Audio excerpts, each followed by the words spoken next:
বিসমিল্লাহির রহমানির রহিম। Income tax training A to Z এর পার্ট 18-এ আপনাদের স্বাগত জানাচ্ছি। আমি নাইম আহমদ।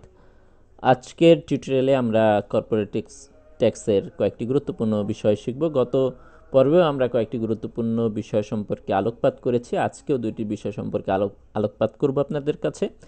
একটি হচ্ছে ট্যাক্স ডেপ্রিসিয়েশন, আর একটি হচ্ছে অনুমোদনযোগ্য পারকুইজিট। এই দুইটি জিনিসই যে কোনো কর্পোরেট প্রতিষ্ঠানের ক্ষেত্রে ট্যাক্সের সাথে সংশ্লিষ্ট হিসাব নিকাশের ক্ষেত্রে খুবই গুরুত্বপূর্ণ। তো তার আগে আমরা বলে নেই এই জিনিসগুলো আসলে অ্যাকাউন্টিংয়ের সাথে জড়িত। অ্যাকাউন্টিং মিনস হচ্ছে অডিট রিপোর্টের সাথে জড়িত। যখন কোনো প্রতিষ্ঠানের ট্যাক্স ফাইল করা হয়, ট্যাক্স ফাইলের আগে আমি আগেও বলেছি যে কোনো সিএ ফার্ম থেকে অডিট রিপোর্ট রেডি করিয়ে নিতে হয়, ইনক্লুডিং সিগনেচার, অর্থাৎ একজন এফসি এর বা সিএ ফার্মের যিনি প্রিন্সিপাল থাকেন, পার্টনার থাকেন, তাদের সিগনেচার সেই অডিট রিপোর্টে লাগে। তো সেই অডিট রিপোর্ট তৈরি করতে যে ট্যাক্স ডেপ্রিসিয়েশন, অনুমোদনযোগ্য পারকুইজিট, এই জিনিসগুলো খেয়াল রাখতে হয়। তো একটি ট্যাক্স ফাইলের সাথে বা একটি অডিট রিপোর্টের সাথে সংশ্লিষ্ট যে পক্ষগুলো রয়েছে, যেমন ট্যাক্স অফিস, সে একটি স্বার্থ সংশ্লিষ্ট পক্ষ, সরকারের পক্ষ থেকে সে চাইবে যে আইনানুসারে সর্বোচ্চ যে বেনিফিট সরকার পাওয়ার কথা সেটি সরকার পেয়েছে কিনা। অন্যদিকে যারা ক্লায়েন্ট, যারা ট্যাক্স দেয়, তারা চাইবে সবসময় যে আইনের মধ্য থেকেই সবচেয়ে কম ট্যাক্স কিভাবে সরকারকে প্রদান করা যায় এবং নিজেরা সেফ থাকা যায়। এবং তৃতীয় পক্ষ হিসাবে as a consultant, as a lawyer কিংবা অ্যাজ এ তাদের ট্যাক্স কনসালটেন্ট হিসাবে আপনার সবসময় খেয়াল রাখতে হবে যে আইন আপনাকে মানতে হবে এবং ক্লায়েন্টকেও সর্বোচ্চ বেনিফিট দিতে হবে। তো সরকারের দিক থেকে আপনি আইন মানবেন এবং ক্লায়েন্টের দিক থেকে আপনি সর্বোচ্চ বেনিফিট দেবেন। বেনিফিটটা কি? তাকে আইনগতভাবে নিরাপদ রাখবেন। এবং এই যে দুইটি জিনিস আপনারা দেখতে পাচ্ছেন, ট্যাক্স ডেপ্রিসিয়েশন এবং অনুমোদনযোগ্য পারকুইজিট, এই দুইটি বিষয় আসলে এই সেফ থাকার সাথে সংশ্লিষ্ট। তো ট্যাক্স ডেপ্রিসিয়েশনের ক্ষেত্রে যদি আমরা খেয়াল করি, ফিক্স অ্যাসেটের ব্যাপারে আয়কর অধ্যাদেশ 1984 এর 3rd শিডিউলে বর্ণিত হারে ডেপ্রিসিয়েশন অনুমোদনযোগ্য হবে। ডেপ্রিসিয়েশন জিনিসটা কি? ডেপ্রিসিয়েশন হচ্ছে আমরা যেমন বিভিন্ন ইকুইপমেন্ট ক্রয় করি আমাদের অফিসের জন্য, আমরা ফার্নিচার ক্রয় করি, অর্থাৎ যে ফিক্সড অ্যাসেটগুলো থাকে প্রতি বছরই দেখবেন এটির মূল্যমান কিছুটা কমতে থাকে। অর্থাৎ আপনি ধরেন আপনার প্রতিষ্ঠানের জন্য একটি টেবিল ক্রয় করেছেন, তো এই টেবিলের একটা সম্ভাব্য বয়স আছে, অর্থাৎ 5 বছর 6 বছর পরে এই টেবিলটা পূরণ হয়ে যাবে, অথবা আপনার অফিসের সাথে আর মানানসই থাকবে না। তখন কি করতে হবে? আপনার এই টেবিলটি পরিবর্তন করে নতুন আরেকটি টেবিল নিয়ে আসতে হবে।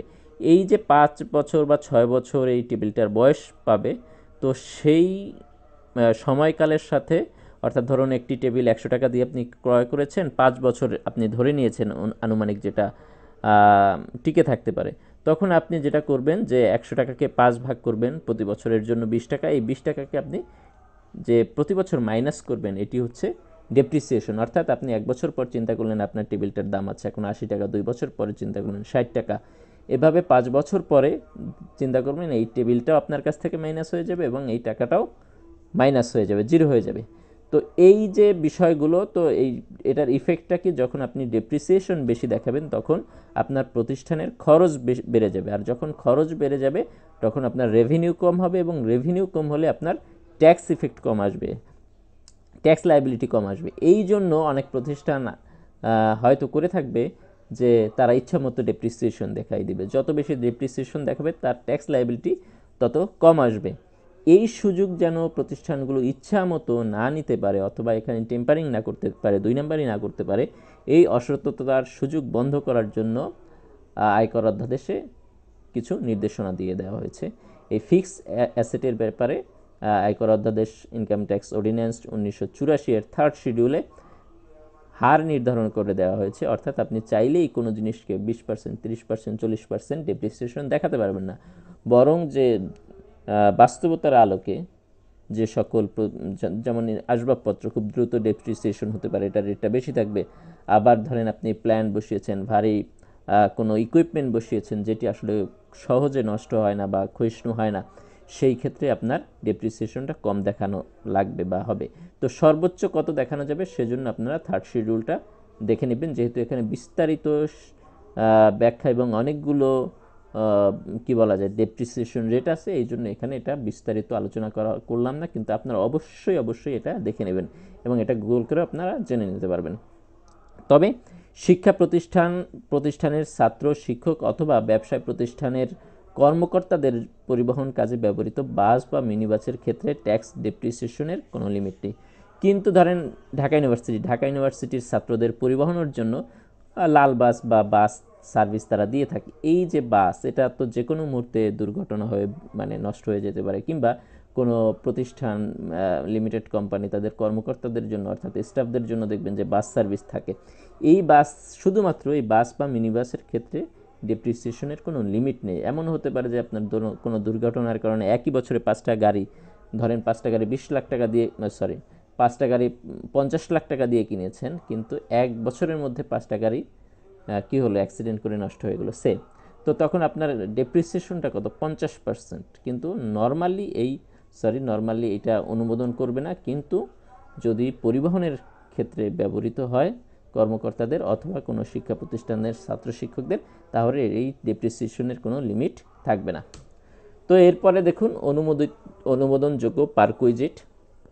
পারকুইজিট শব্দটা আপনাদের কাছে হয়তো অপরিচিত মনে হতে পারে, আমরা এই সংজ্ঞাটার মধ্য দিয়ে এই জিনিসটা ক্লিয়ার হব। দেখুন, বেসিক বেতন, উৎসব ভাতা, প্রণোদনা বোনাস, বকেয়া বেতন, অগ্রিম বেতন, leave encashment, overtime, benefit fund ব্যতীত অন্য খরচকে, যেমন দুইটি উদাহরণ আমরা দিয়েছি যেটি স্যালারি সার্টিফিকেটে নর্মালি দেখা যায়, যে কনভেন্স যাতায়াত ভাতা আর হলো মেডিকেল অ্যালাউন্স অর্থাৎ চিকিৎসা ভাতা, এই যে মূল যে বেতনগুলো, এগুলোর বাইরে যে অন্যান্য যে কিছু সুযোগ সুবিধা কেন্দ্রিক কিছু ভাতা প্রত্যেকটা প্রতিষ্ঠানই তার কর্মচারীদের দিয়ে থাকে, এই বিশেষ ভাতাকে হচ্ছে পারকুইজিট মানি বলে। আপনারা একটু খেয়াল করলে দেখবেন যে বেসিক বেতন, উৎসব ভাতা, প্রণোদনা বোনাস, এগুলো অনেকটা মূল বেতনের মতো, ঠিক আছে, অথবা আপনার বকেয়া বেতন মূল বেতন, কিন্তু যেটা এক্সট্রা সুবিধা আপনাকে দেয় যেমন যাতায়াত ভাতা, চিকিৎসা ভাতা বা এই ধরনের আরও নানা ভাতা বিভিন্ন প্রতিষ্ঠান আপনাকে দিতে পারে।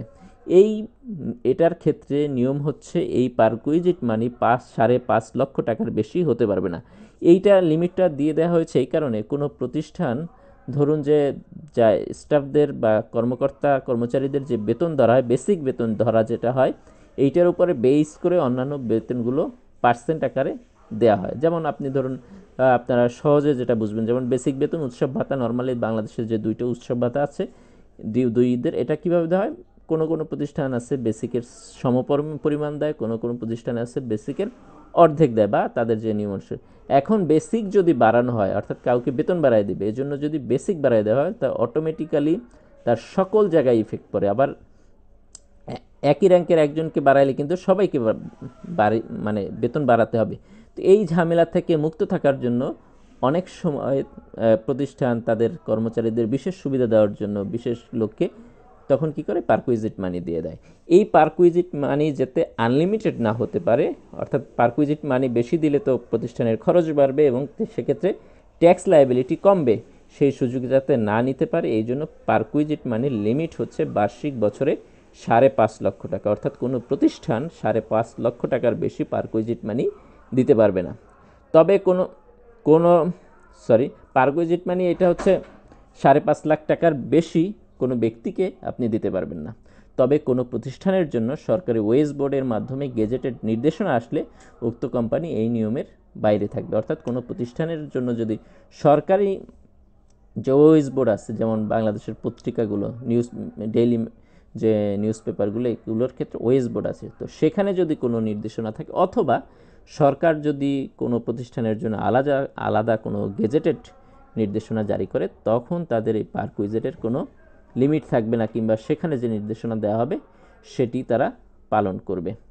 তো ধন্যবাদ বন্ধুগণ। যদি আজকের এই ভিডিওর উপরে আপনাদের কোনো কোয়েশ্চেন থেকে থাকে অথবা ট্যাক্সের উপরে কোনো প্রশ্ন আপনাদের থেকে থাকে, আপনারা মেল করতে পারেন অথবা আমাদের কমেন্টস বক্সে আমাদের কাছে জিজ্ঞাসা করতে পারেন। আশা করি ভিডিওটি ভালো লেগেছে। তো আমাদের সাথে থাকার জন্য আপনাদের ধন্যবাদ।